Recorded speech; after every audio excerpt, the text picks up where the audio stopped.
국회 법사위의 감사원 국감, 어제 저희가 예상한 대로 여야의 화약고 같습니다. 오전에는 여야 신경전으로 파행과 고성만 오갔는데요.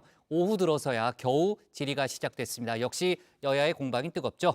그런가 하면 러시아의 우크라이나 공습, 푸틴 대통령이 크림대교 폭발에 대한 보복 공격이라고 인정했습니다. 상황이 엄중해지고 있는데요. 관련 소식을 유한울 체커가 정리했습니다. 네, 5시 하면 다정회 정의원들의 뉴스 큐레이터 울체커입니다. 화요일의 뉴스픽 5 바로 시작하겠습니다. 오늘 준비한 소식은요. 증인 출석 신경전, 피해 보복, 다시 빅스텝, 무비자 관광 재개, 도심 속 총기 사건입니다. 국회 국정감사 2주차입니다. 오늘은 11개 상임위원회에서 감사를 진행 중인데요. 어제 뉴스트라다무스, 유정화 실장의 예언 기억하십니까? 그 정도 예언 나도 한다. 제가 잠시 뭐라고 했지만요. 유 실장의 첫 번째 예언 정말 그대로 적중했습니다. 뉴스트라다무스의 원픽 전장은 바로 내일 법사위 감사원 국정감사장인데요. 왜 이렇게 웃어요, 유 실장? 유 체커는. 그 정도 예언은 저도 할 수 있을 것 그렇죠? 같아서. 알고 해줘야 돼. 그럼 내일은 유체커가 좀 예언을 하면 어떨까요? 감사원? 네, 원픽 전장이라니 오늘 뉴스픽에서 다뤄라 이런 유 실장의 큰 그림이 아닌가 의심도 드는데요. 아무튼 감사원 국정감사장 그야말로 전쟁터였습니다. 처음부터 화력 최대치로 올린 여야 때문에 회의는 9분 만에 멈춰서고 맙니다. 업무 보고하고 하시죠. 예. 업무 보고하고 진행을 위해서 적용 요청드립니다. 업무 보고하고 나서 의사진행 발언하고 하는 거하고 무슨 차이가 있죠. 차이가 없으면 야당 간사의 의견을 들어주지 못할 이유가 없는 것이죠. 무슨 차이가 있느냐고 물었지. 예?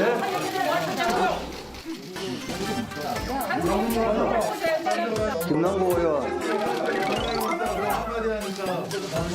김성호 의원 가만히 계세요. 감사관 회개하십시오. 감사 중지를 선언합니다. 체면좀 차리세요. 체면좀. 뭘 그럴 줄 알아요? 네? 그럴 줄 알았어요. 어떻게 한 주도 일찍을 못 벗어나죠? 그거는 더불어민주당 얘기죠.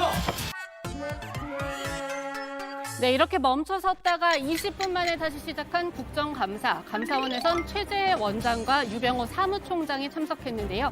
최 원장 드디어 업무 보고에 돌입합니다. 더 큰 싸움 막으려는 듯 최근 논란에 대해 먼저 입장을 밝혔습니다. 최근 감사원의 감사 운영과 관련해서 여러 가지 우려가 있다는 점을 잘 알고 있습니다. 과거 일을 점검하는 감사의 속성상 현 시점에서는 지난 정부의 잘못만 들추어낸다는 지적이 있을 수 있으나 이 자리를 빌려 감사원은 일관되게 정치적 중립성을 지키면서 공정하게 감사하고자 노력해왔음을 말씀드립니다. 하지만 여기서 물러설 여야가 아닙니다. 오전 내내 국회 법사위 전체 회의, 국정감사 아니죠. 의사진행 발언 회의였습니다.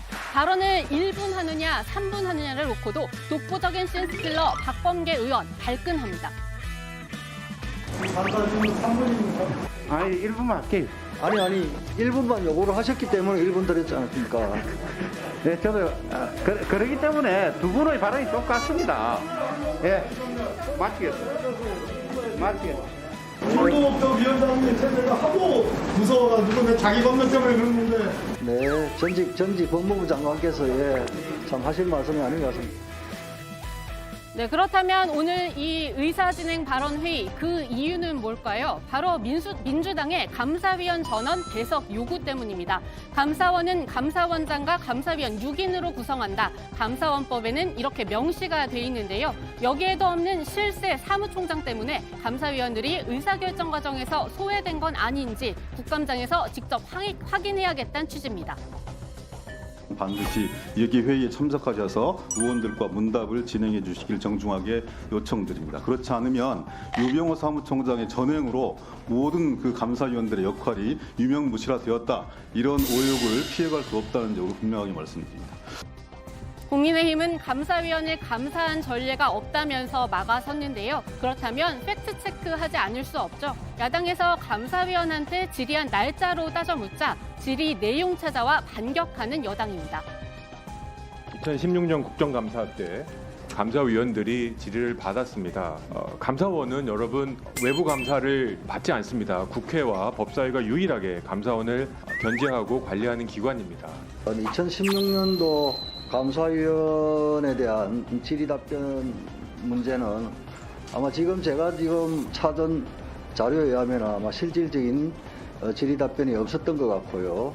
그다음 2015년에는 질의 답변이 하나 있었습니다만 당시 사무총장께서 정치를 하느냐 마느냐 그 논의가 상당히 있었습니다. 민주당이 감사위원들에게 제일 하고 싶은 질문 제가 대신 해보자면요. 서해공무원 피격 사건 감사, 왜 감사위원들 의결도 없이 진행됐어요? 이죠. 감사원에 회의록 등 관련 자료를 내라고 해도 안 내니 직접 물어봐야겠다는 건데요. 국민의힘은 여기에 대해서도 문재인 정권에서도 의결 없이 진행된 감사 많다고 응수합니다.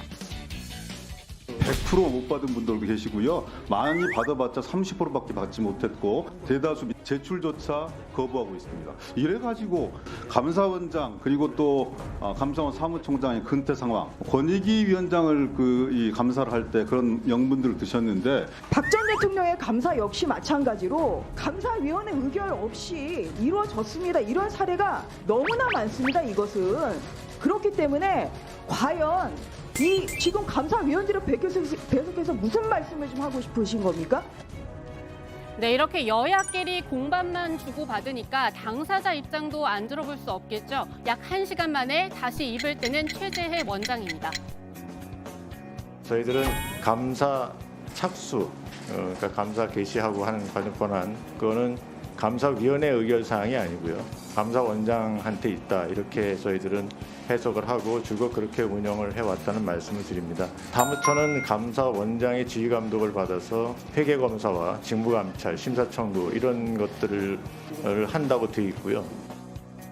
그리고 논란의 중심 유병호 사무총장도 드디어 답변 기회를 얻었습니다. 또 다른 논란을 낳을까 봐 최대한 간략하게 답하는 모습이었는데요. 그래도 역시나 그냥 지나갈 수 없었습니다. 먼저 개별 감사에 대해서 위원회 의결을 안 거쳤다 하는 것에 대해서는 감사원 규정과 역사 관행에 비추어서 그거는 허위 사실입니다. 감사원장과 사무총장의 말이 다른데요. 자기 권한이다 라는 취지고 사무총장은 의결을 하지 않은 것이 허위 사실이다 이렇게 얘기를 했습니다. 그래서 가만히 계세요. 근데 제가 귀가 잘못되었는지는 모르겠으나 두 분의 의견은 똑같았습니다. 사무총장이 이 허위 사실이다라고 하는 것은 소위 언론의 보도, 그러니까 특정 감사를 하려면 감사위원 회의의 의결을 거쳐야 된다라고 하는 것이 그게 허위 사실이다. 오늘 감사원 국감을 뜨겁게 달군 감사, 서해공무원 피격 사건에 대한 것이었지만 사실 이게 전부가 아니죠. 민주당은 문재인 정권을 향한 모든 감사에 날을 세우고 있습니다. 전 정권의 사건과 정책, 더 나아가 전 정권에서 임명한 공공기관장을 향한 전방위적 감사, 결국 문재인 전 대통령으로 향하는 정치 탄압이라는 겁니다. 감사원이 윤석열 정부가 사퇴를 압박해온 전 정부 인사의 민간인 시절 기록까지 사찰한 사실이 드러났습니다. 감사원법 제50조 2항과 개인정보보호법 위반입니다. 감사원이 7,000명 넘는 공직자들의 5년치 철도 이용 내역을 제출받았고 이 중 여권의 사퇴 압박을 받은 기관장들의 민간인 시절 자료가 포함된 사실이 지난주 보도되었습니다. 네, 이와 함께 문 전 대통령의 바로 어제 모습도 공개됐습니다. 문 전 대통령과 모처럼 많은 이야기를 나눴다는 전해철 의원. 대화 내용은 공개하지 않았지만 전직 대통령에 대한 최소한의 예우가 그토록 어려운 일인가 페이스북에 적으면서 양산 사저 방문 목적 확실히 했는데요. 국민의힘은 이 모든 게 정쟁일 뿐이란 입장입니다. 너무 야당이 이 모든 현안을 정쟁으로 몰아가더라도 우리는 충실히 이 정책을 좀 챙겨주시면 좋겠습니다. 언론 보도에 의하면 재선충도 대단히 심각하고 또 북한이 여러 가지 핵실험을 하면서 공군 전투기까지 동원시키는 이런 상황에서 국민들 안보 불안이 어떤지 민주당이 정쟁 국감을 하더라도 우리는 정책 국감, 국민을 안심시키는 그런 국감을 좀 해주실 것을 부탁을 드립니다. 하지만 이런 국민의힘조차도 방어가 쉽지 않은 게 있으니 바로 문자입니다. 유병호 사무총장 그리고 이관섭 대통령실 국정기획수석이 문자를 주고받은 사실만큼은 사진으로 남았기 때문이죠. 감사원에서는 유 총장 본인이 직접, 또 대통령실에선 이재명 부대변인이 사퇴 수습에 나섰는데요. 세 번째로 제 문자에 대해서 논란거리를 제공해드려서 송구스럽습니다. 그렇지만 그 소통은 정상적인 겁니다. 방송에 안 나왔습니다만 전날 보도가 허위사실이라는 그 내용입니다. 그게 이틀간 연이어돼서 또라는 표현을 썼습니다. 당시에 두 분이 주고받았던 문자 어디에도 직무상 독립성을 해칠 내용은 전혀 없습니다. 이런 감사를 해라, 이런 감사 결과 왜 나왔냐, 뭐 어떤 이런 직무상의 문제를 거론한 게 전혀 없습니다. 둘 다 문자 내용에 초점을 맞추고 있죠. 하지만 문자를 주고받았다는 사실, 그 자체에 대한 비판은 여당 내부에서도 나옵니다. 개인적인 일탈 아니었을까 하는 생각도 들기도 하고요. 뭐 이해 못하는 일이죠. 그건 뭘 전 문자를 보냅니까? 근데 뭐 어떤 상황이고 어떤 거였는지는 조금 더 살펴보아야 되겠지만 저로서는 좀 이해가 잘 안 됩니다. 네, 두 번째 픽은 피해 보복입니다. 러시아가 우크라이나 12개 주요 도시에 대규모 공습을 감행했습니다. 특히 수도 키이우를 향한 공격은 영국 BBC 기자의 생중계 중에 실시간으로 포착되기도 했습니다. Hugo live on the BBC about an hour ago. Well, he joins us now live from Kyiv. We're glad to see that you're safe and you're okay there, Hugo. Just explain as much as you can about where you are and what you've been through. So we're here in the shelter of our hotel. Obviously, we came here after we heard that sound of what appeared to be a missile here over Kyiv, and it hit a location very close to our hotel here. 네, 현지 시간으로 월요일 출근길 도심을 강타한 이번 공습으로 최소 12명이 숨지고 80명 넘게 다쳤습니다. 또 에너지 시설 등 전국 주요 기반 시설에도 피해가 발생했는데요. 삼성전자 현지 법인도 한쪽 벽면이 떨어져 나갈 정도의 피해를 입었습니다. 우리 대사관은 체류 국민들에게 신속하게 출국해달라고 권고했습니다. 아치들 이렇게 방송에 와서 지금 대피하고 있는 그런 상황입니다. 300여 명, 300~400명 되겠네요. 또 공황 상태에 있는 그런 상황이고 저희가 경험했던 것 중에서 가장 무서운 날이다 그렇게 얘기하는 분도 계시네요. 푸틴 대통령은 크림대교 폭발에 대한 보복 공격임을 인정했습니다. 우크라이나 합참에 따르면 총 80여 발의 미사일을 쐈다고 하는데요. 이란산 무인 공격기도 이번 공격에 동원됐다고 합니다. 폐허 속에 등장한 젤렌스키 우크라이나 대통령, 이번 공습을 사실상의 테러로 규정했습니다. Українці, українки, ранок важкий, маємо справу з терористами, десятки ракет, іранські шахіди, у них дві мішені. 네, 젤렌스키 대통령은 바이든 미국 대통령, 마크롱 프랑스 대통령 등과 잇따라 통화도 했습니다. 바이든 대통령은 푸틴이 완전한 잔혹성을 다시 한번 보여줬다고 말했는데요. 그러면서 첨단 방공 시스템 등 자체 방어에 필요한 지원을 계속하겠다, 이렇게 약속했습니다. 유엔 회원국들도 긴급 특별총회를 열고 러시아 규탄 결의안에 대한 논의를 시작했습니다.